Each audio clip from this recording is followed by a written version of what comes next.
নবীজি বলেন, সূর্য যখন অস্ত যায়, অস্ত যাওয়ার পর যখন রাত ঘনিয়ে আসে, সন্ধ্যা নেমে যায়, কুফু সিবিয়ানাকুম, তোমরা তোমাদের শিশুগুলা আটকায় রাখো।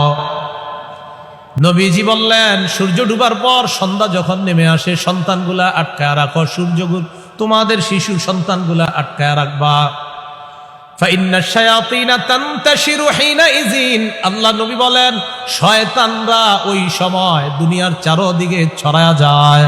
আপনার বাচ্চার শরীরে গিয়ে বদজিন আসর করে, পরে হুজুরের কাছে আসেন, হুজুর তাড়াতাড়ি ফু দেন। তো এখন ফুয়ের জন্য আসছেন কেন? কারণ আপনি রান্নার টেনশনে অথবা কোনো কাজে ছিলেন, অথবা আপনি টেলিভিশনের মধ্যে ধর্মীয় কোনো জিনিস দেখতেছিলেন। দেখে অনেকে কয়, আর কি কয়, ধর্মীয় জিনিস দেখার জন্য কিনা যাবে কিনা। প্রশ্নটা কি সুন্দর স্টাইলের।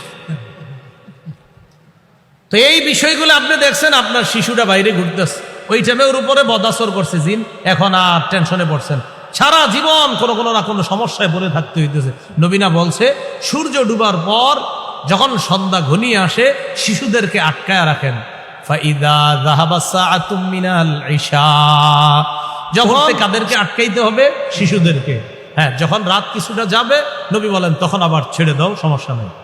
যখন সন্ধ্যার কিছু অংশ চলে যায়, খল্লুহুম, তখন আবার তাদেরকে দুষ্টামি করতে ছেড়ে দাও, সমস্যা নাই। ওই শিশুদেরকে আবার নিজেদের মতো ছেড়ে দাও। তাহলে কোন সময় আটকাবো? সূর্য ডুবার পর সবাই রেডি হবেন যে বাচ্চাদেরকে এখন আটকাইতে হবে, তখন রেডি হয়ে বাচ্চাগুলার আটকায় রাখবেন। কারণ শয়তান দুনিয়াতে ছড়ায়া পড়ে, শয়তান আপনার সন্তানের শরীরে আসর করতে পারে, এই জন্য ওকে আপনি তখন আটকায় রাখবেন। আল্লাহ এই আমলটা আপনারা এখানে যারা শুনছেন, ঘরের মহিলাদেরকে বেশি শিখাই দিবেন, কারণ আপনারা ওই সময় বেশি ঘরে থাকেন না, মহিলারাই থাকে বেশি ঘরে, তাই তারা যেন শিশু সন্তানদেরকে হেফাজত করে, এই আমলটা সবাই শিখাই দিবেন। তাহলে সূর্য ডুবার পর সন্ধ্যা নেমে আসা ভাব, ওই টাইমে দুনিয়াতে কারা ছড়ায়া পড়ে? শয়তান। ওই